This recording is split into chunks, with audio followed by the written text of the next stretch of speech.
ଧ୍ୟାନ ଓ ପ୍ରାର୍ଥନା ମାର୍ଚ୍ଚ 8, 1914।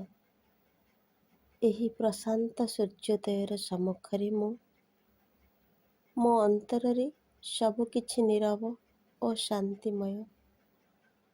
ଏହି ମୁହୂର୍ତ୍ତରେ ମୁଁ ତୋ ସମ୍ବନ୍ଧରେ ସଚେତନ ହୋଇ ଉଠିଛି। ମୋ ମଧ୍ୟରେ ଏକମାତ୍ର ତୁ ହିଁ ରହିଛୁ।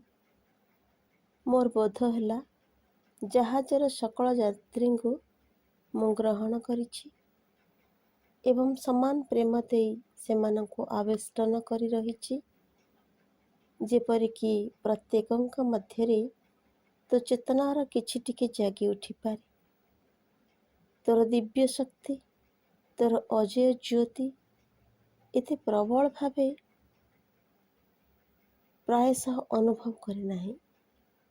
ପୁନର୍ବାର ପରିପୂର୍ଣ୍ଣ ହୋଇ ଉଠିଛି ମୋର ନିଷ୍ଠା, ଅମିଶ୍ର ମୋର ଆନନ୍ଦମୟ ସମର୍ପଣ।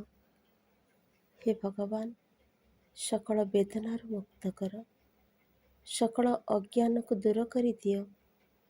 ହେ ପରମ ବିଶକ, ଏହି ଜାହାଜରେ ଯେଉଁମାନେ ଆଶ୍ରୟ ନେଇଛନ୍ତି ସେମାନଙ୍କ ହୃଦୟରେ ତୁ ନିରନ୍ତର ଆସୀନ ହୁଅ, ଯେଉଁଥିରେ ପୁନର୍ବାର ପ୍ରକାଶିତ ହେବ ତୋର ମହିମା।